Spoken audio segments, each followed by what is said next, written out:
Assalamualaikum warahmatullahi wabarakatuh. Perkenalkan, nama saya Yulanti Syaputra Rahmi. Saya dari kelas R1G. Prodi pendidikan saya adalah Pendidikan Bahasa dan Sastra Indonesia. Baik, di sini saya akan menjelaskan tentang materi yang telah diberikan oleh dosen pengampu mata kuliah Pendidikan Agama Islam, yaitu Bapak Asad.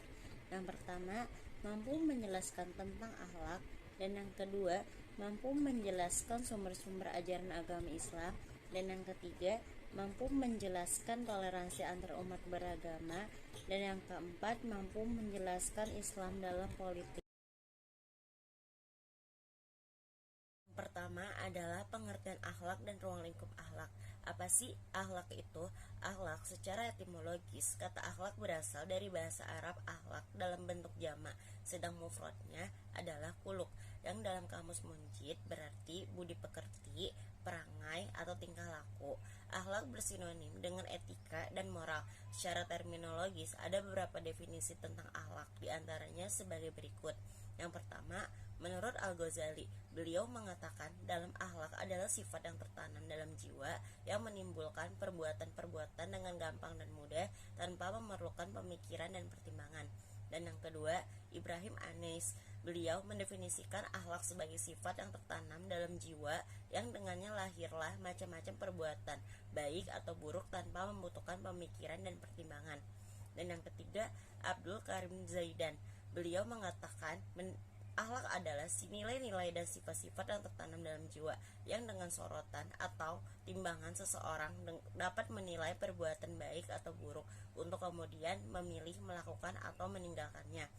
Dan yang keempat, Ibnu Miskawasi dalam kitab Tanzimul Akhlak, beliau mengatakan akhlak ialah keadaan gerak jiwa yang mendorong ke arah melakukan perbuatan dengan tidak menghajatkan pemikiran.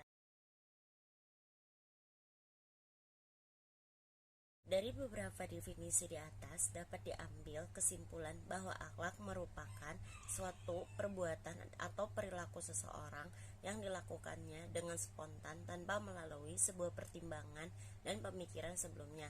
Akhlak merupakan suatu dorongan hati seseorang untuk melakukan suatu hal yang baik ataupun yang buruk. Pengertian selanjutnya ialah ruang lingkup akhlak. Apa sih ruang lingkup akhlak itu? Menurut Abdullah Dratz dalam bukunya Dustur Al-Khalaq fil Islam, membagi ruang lingkup akhlak ke dalam 5 bagian. Yang pertama, akhlak pribadi atau bisa disebut Al-Khalaq Al-Fardiyah, terdiri dari yang pertama yang diperintahkan atau bisa disebut Al-Wamir, dan yang kedua yang dilarang atau bisa disebut An-Nahwawi, dan yang ketiga yang dibolehkan atau bisa disebut al-mubahai, dan yang keempat akhlak dalam keadaan darurat atau bisa disebut al-mukallafah bi al-idtirar, dan yang B akhlak keluarga atau bisa disebut al-khalaq al-usariyah, terdiri dari yang pertama kewajiban timbal balik dan orang tua dan anak, atau bisa disebut wajibat nahwa al-usul nawa al-furu. Penjelasan yang berikutnya ialah pembagian akhlak. Ada berapa sih pembagian akhlak itu? Pembagian akhlak secara garis besar dikenal dari 2 jenis akhlak, yaitu akhlak al-karimah atau bisa disebut akhlak yang terpuji. Penjelasannya ialah akhlak yang baik dan benar menurut syariat Islam. Dan yang kedua adalah akhlak al-mazmumah atau bisa disebut akhlak tercela.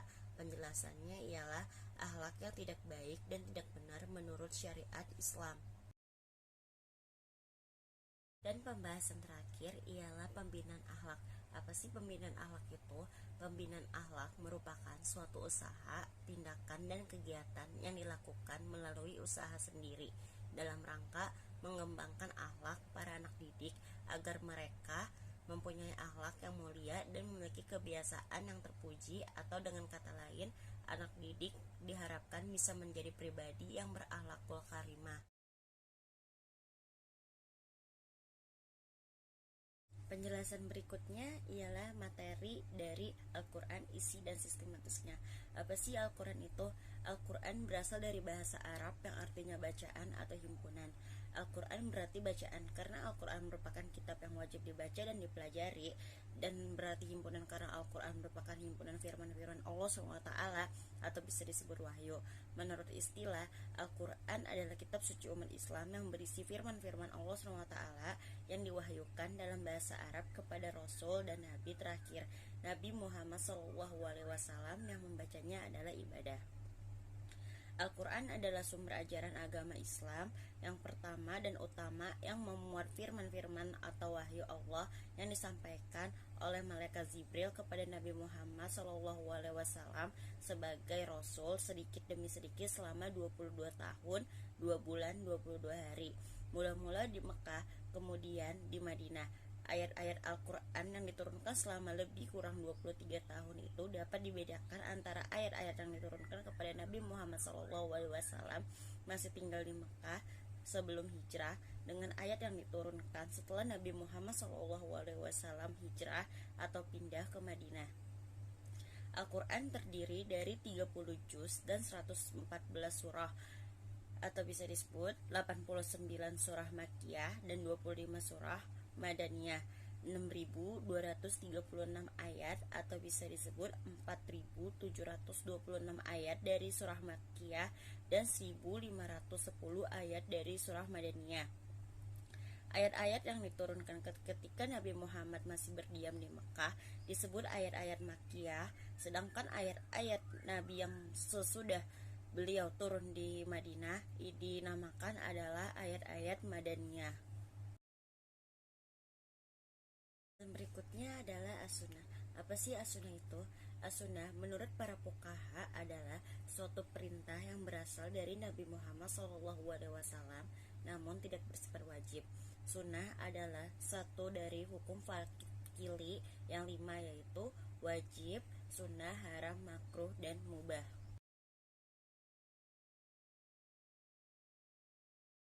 Selanjutnya ijtihad. Apa sih ijtihad itu? Ijtihad adalah sebuah usaha yang sungguh-sungguh yang sebenarnya bisa dilaksanakan oleh siapa saja yang sudah berusaha mencari ilmu untuk memutuskan satu perkara yang tidak dibahas dalam Al-Quran maupun hadis dengan syarat menggunakan akal sehat dan pertimbangan yang matang. Penjelasan berikutnya ialah macam-macam bentuk ijtihad menurut jumhur ulama. Ada berapa sih ijtihad itu? Ijtihad terbagi menjadi 8. Yang pertama ialah qiyas, yang kedua ihtisan, yang ketiga maslahah mursalah, dan yang keempat sudud zariyah, yang kelima istihab, dan keenam urbs, dan ketujuh istihad mutlak, dan kedelapan istihad fi al-mazhab, atau bisa disebut al-mazhab adalah pendapat imam tentang hukum agama. Penjelasan berikutnya ialah materi, pengertian, dan konsep toleransi umat beragama menurut Islam. Apa sih toleransi itu? Toleransi atau bisa disebut as-samaha adalah konsep modern untuk menggambarkan sikap saling menghormati dan saling bekerja sama di antara kelompok masyarakat yang berbeda-beda, baik secara etnis, bahasa, budaya, politik, maupun agama. Penjelasan berikutnya ialah problematika kehidupan umat beragama. Kenapa sih harus ada problematika kehidupan umat beragama? Karena mereka masih belum memahami ajaran agamanya atau menyimpang dari aturan atau ajaran agamanya masing-masing, serta masyarakat masih mementingkan diri sendiri dan menganggap agamanya yang paling benar, dan masyarakat juga masih bertindak semaunya tanpa mengikuti kaidah yang ada. Selanjutnya ialah mewujudkan Islam sebagai rahmatan lil alamin. Kita harus yakin bahwa umat Islam bisa unggul, bisa mulia, dan bisa menang hanya ketika umat Islam benar-benar berpijak dan mengindahkan tuntunan Allah. Umat Islam tidak akan unggul ketika mereka lebih mengedepankan dorongan nafsu dan amarah, dan umat Islam tidak akan menang ketika marah lebih membanggakan diri karena jumlah atau senjata. Materi selanjutnya ialah Islam dalam politik. Apa sih Islam dalam politik itu? Islam menyebut politik dengan istilah siasa. Jika yang dimaksud politik adalah siasa mengatur segenap urusan umat, maka Islam sangat menekankan pentingnya siasa. Bahkan Islam juga sangat mencela orang-orang yang tidak mau tahu terhadap urusan umat beragama Islam. Dan penjelasan kedua adalah tujuan politik Islam. Apa sih tujuannya? Tujuannya ialah yang pertama ingin menegakkan Islam, dan yang kedua mewujudkan kesejahteraan umat Islam serta menentukan nama yang hak dan batil. Dan penjelasan berikutnya ialah prinsip politik dalam Islam. Apa sih prinsip dari politik Islam itu? Yang pertama, prinsip kedaulatan, dan yang kedua, prinsip keadilan, dan yang ketiga, prinsip musyawarah dan ijma. Penjelasan terakhir adalah kontribusi umat Islam dalam perpolitikan nasional. Apa sih kontribusi umat Islam dalam perpolitikan nasional itu? Kontribusi umat Islam dalam perpolitikan nasional tidak bisa dipandang sebelah mata. Di setiap masa dalam kondisi perpolitikan bangsa ini, Islam selalu punya pengaruh yang besar. Sejak bangsa ini belum bernama Indonesia, yaitu era berdirinya kerajaan-kerajaan hingga saat ini, pengaruh berpolitikan bangsa kita tidak dapat lepas dari pengaruh umat Islam. Salah satu penyebabnya ialah karena umat Islam menjadi penduduk mayoritas bangsa ini. Selain itu, dalam ajaran agama Islam sangat dianjurkan agar penganutnya senantiasa memberikan kontribusi sebesar-besarnya bagi orang banyak, bangsa bahkan dunia. Penguasaan wilayah politik menjadi sarana penting bagi umat Islam agar memberikan kontribusi bagi bangsa ini.